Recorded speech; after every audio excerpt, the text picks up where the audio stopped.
What's up guys, my name is Juan and you're watching my channel Blueprint PC. So today we're talking about an overly crowded market. We're talking about entry-level graphics cards, and we're going to dig into this one, get you all the nitty-gritty details and all the info you need to make the best buying decision possible, and we're going to benchmark it a little bit and see if it's worth your money.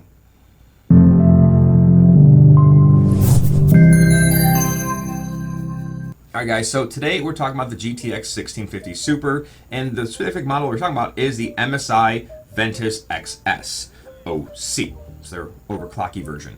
So before we dig into this too deep, I just want to give you guys a couple details as to one, why this is better than a normal 1650, and maybe why it's not.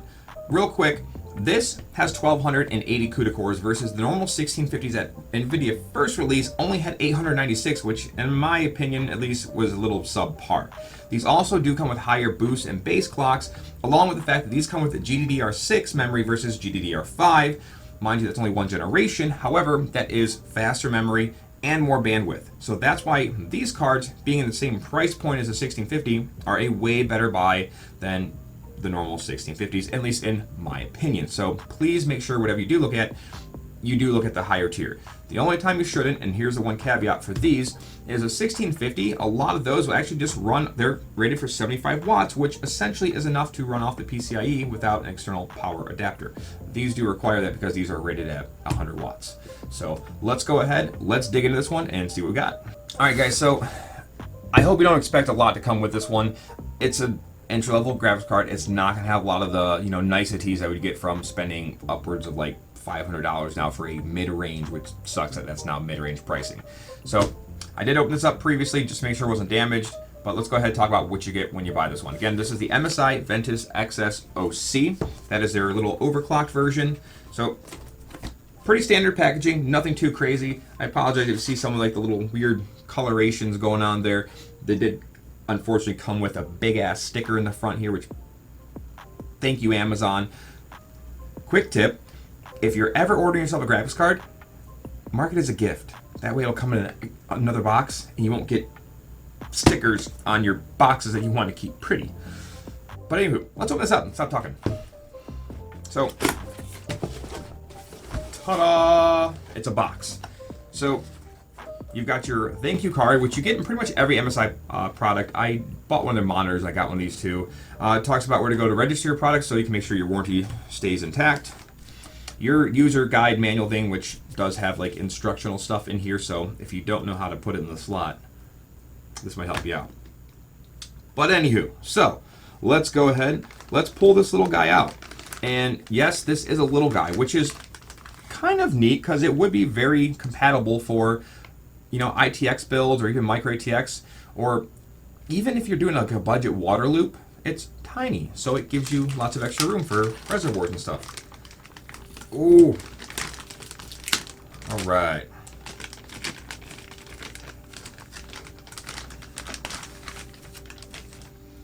PCI cover, cool. So that's it right there. This is what she looks like. This is your maybe possible future, GPU. Well, let's go ahead, let's dig into the details about this particular card and see maybe what the pros and cons are, and maybe, again, what info you're gonna need to help make your buying decision a little bit easier. So this is, again, the MSI Geforce GTX 1650 Super, and it's the Ventus XS OC variant. So styling wise, that's subjective. We'll kind of get into that here a little bit later, but starting off, it does have the stock base clock for all 1650 Supers of 1530 megahertz. Boost clock, and there's where the OC comes in, is 1740 megahertz. Stock on the 1650 Super from NVIDIA is 1725. So it's only a 15 megahertz OC, which is mild, which is light, but again, for an entry-level card, that may get you an extra couple frames here or there depending on the game. If you're doing esports and things like that, that could pay off at least a little bit there. VRAM, you're getting 4 gigabytes again of GDDR6. The Supers, the standard 1650s came with GDDR5. Again, this is about 50% faster and it's a higher bandwidth, so you're gonna get way better performance from this card, like a lot better. The 1650 Super, 1650 non-Super was disappointing in my personal opinion. I've always been a fan of the AMD RX 570s, and this might be your new budget king in all honesty. Again, this has 1280 CUDA cores. It does follow the PCIe Express 3.0 format. It does have a dual fan layout, so if you are talking about maybe doing it in kind of a hot box type of case or even mini ITX, it is compact, but you're getting dual fans versus a lot where they just have one fan in the center here, which this will help keep it cooler. There are some other models of this that are a little bit cheaper. These tend to run right around 170 to 180, which is I think a fair price for these cards in all honesty. If you can find it cheaper than that, heck yeah. But again, the dual fan with the cooler, if you look here, it does have a heat pipe that rolls through both sides. So it looks to be just one heat pipe that goes through the fin stack. But again, we're going to get into some benchmarks at the end here and talk about some temps and see how well it works. Again, I mentioned the heat pipes, and it does also offer MSI's Afterburner software. So if you haven't used that or you're new to computers and you want to do maybe some streaming or something like that, or even some a little bit competitive, the MSI software is great because it does allow you to overclock even maybe further when this allows, and it also gives you a lot of on-screen display stuff. So if you want to watch your frame rate, your memory usage, and all that fun stuff, or even just your normal CPU stuff, it gives you that as well too. So it's great software and it's free, even if you don't own an MSI card. So keep that in mind. Outputs on this one. So a while back, I looked at the RX 5500. It kind of frustrated me because it's an entry-level card. Entry-level cards in builds tend to be using maybe some older monitors or things like that. Like the monitors behind me have DVI and DisplayPort and things like that. Not every graphics card has all the display ports or different types of ports. So like HDMI, DisplayPort, DVI, VGA, things like that. So this being a brand new architecture card, I was very happy, and part of the selling point for me in all honesty was it does come with HDMI, DisplayPort, or DVI. So if you have an older monitor or even a newer monitor, it'll work. Or if you're using a TV, that HDMI is going to save your butt because you know what? Most modern flat screens have HDMI on them. I think they all should, but I'm sure there's one out there that doesn't, so that's why I say most. But this is a 2-slot card, so it is when you are building your rig and you look at your PCIe lanes, it's going to take up 2 slots in the back, well, not lanes, but your slots in the back of the case. So keep that in mind too. But that's partially due to the the fin stack, and the dual fan. Your overall cooler does take a little more space, but again, I think the dual fan setup is worth it, and it will probably help keep things working all nice and cool for the foreseeable future. And the plus side about this too, which if you are going to stream or try to stream or do any video editing, you just need a cheap graphics card helping you through, this has the Turing NVENC encoder. The other ones I want to say was the Pascal, maybe the Maxwell encoder, the NVENC encoder, but these ones do have the new updated Turing NVENC encoder. So any video editing or things like that or streaming, this is going to help you out when you're using hardware to help boost your performance in those use cases. So keep that in mind as well too. If you're doing some kind of esports and streaming and stuff, this is better than the Super for that reason. So if you're trying to save a few bucks, one, you're gonna get more performance. Two, this will actually give you a boost in that department anyway. So keep that in mind. So for all you guys who want the detailed info on this one too, so this will start to throttle out and shut itself down at 90C. So if you are running a hot case and you don't think you have a lot of adequate cooling, that's when you're going to meet your threshold. At 90C, it's going to go, I'm done. And for your power supply purchasing needs, this is again going to run at 120 watts if you don't overclock it. Now, mind you, yes, it does come with an overclock on it, and that's counted in there. You could probably give yourself an extra 10% over for leeway, call it 110 watts under load, or when it does get hot, electricity has to work a little harder when it's hot. So you'll get a couple extra watts in there. So when you're looking at this, most likely, unless you're pairing this with a larger CPU than you really shouldn't have, or again, if you're just doing editing and this is all you need, if you're doing with this would be a Ryzen 3 3300X. This would probably be the best, processor to maybe pair with this, or a 3200G or something along those lines. Something entry level. You're probably gonna only need a 4 to maybe 450 watt power supply, and that'll give you some cushion. Unless you want to upgrade, so keep that in mind, get a bigger power supply at that point in time. But recommended from MSI is actually a 350 watt. I do recommend going a little bit over there just so you're not redlining your power supply. And then again, in regards to the power supply side of things, it does have a 6-pin connector right here on the side. So make sure whatever you do buy has that availability so you can hook this up properly. Let's talk about styling. So MSI calls this their neutrals and metals color palette and modern design. So I will kind of agree. It's black, silver, copper, and aluminum colored. So it's definitely metals, and they are fairly neutral. Nothing too crazy or outlandish. I do like the dual fan styling because if you typically get the single fan, you do have a lot of shrouding, and they don't always do a lot of good stuff with that shrouding to make it at least fun to look at. Again, mind you, you're usually looking at them from this angle, so that's essentially, you know, where the styling should be. And I do think in this case they actually should have carried the shroud up, but I'm sure they tried to keep this fairly universal because they use this styling and pattern and overall look for a lot of their different cards for different chassis, going up even into like 1080 Ti, 2080 Ti, sorry, 1080 Ti's. I mean, they actually did this for the 1080 Ti too, or something very similar. A disappointment for a lot of you guys here. There's not a single rainbow drop on this. There is no RGB, no lighting at all. This is entry level again. Your stuff on your side here is MSI that's just painted, and there's some, if you can't tell, there's some glossed Geforce GTX lettering right there, and that's it. You're not looking at anything super special on any side here. It's all pretty standard.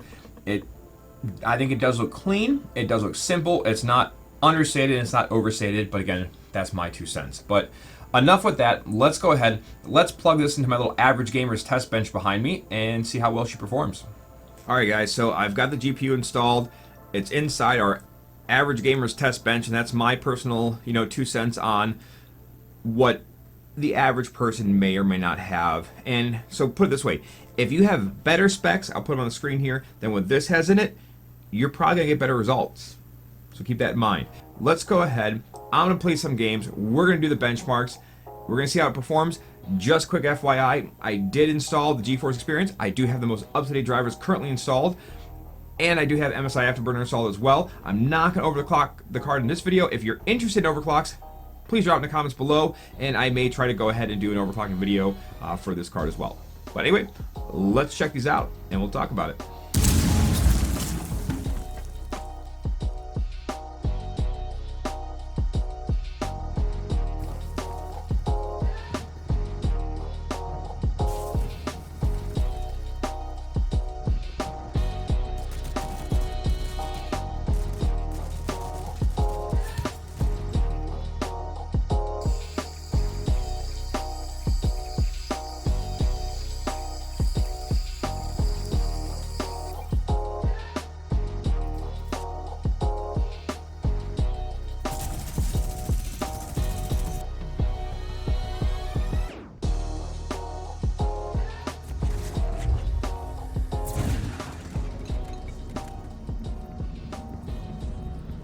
Alright guys, so I just finished up the benchmarks.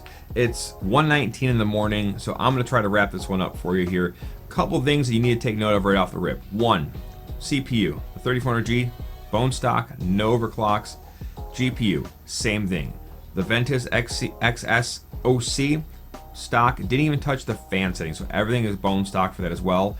I do think there is some more performance on the table for both of these. One, 34G is not a workhorse. It's a entry-level processor, so I definitely think with a faster, more stout, full Zen 2 processor, you definitely get some more frame rates out of this.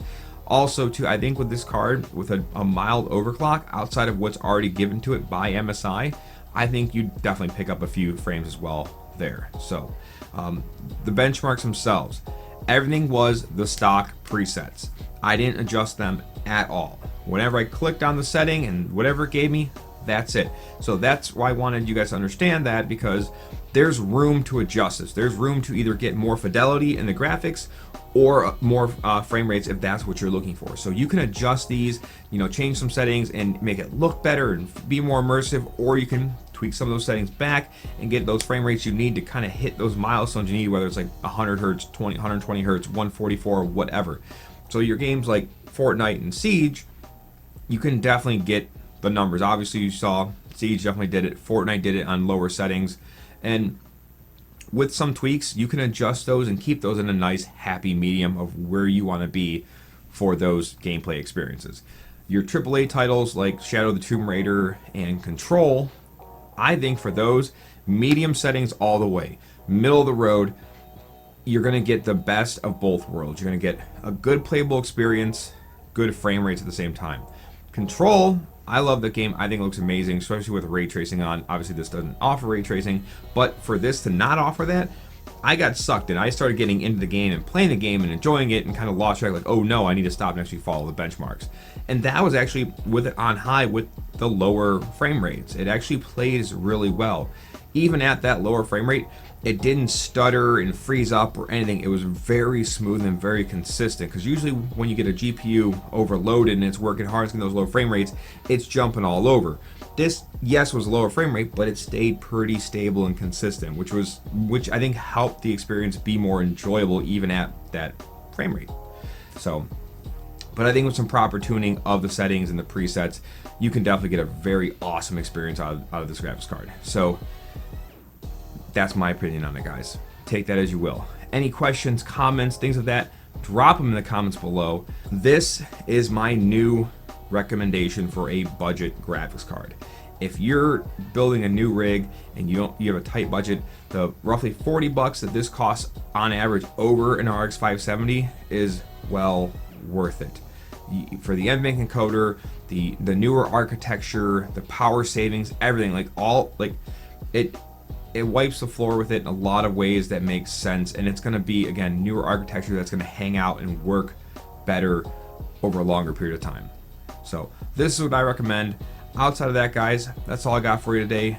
Please hit that like and subscribe button, and I'll catch you guys in the next one.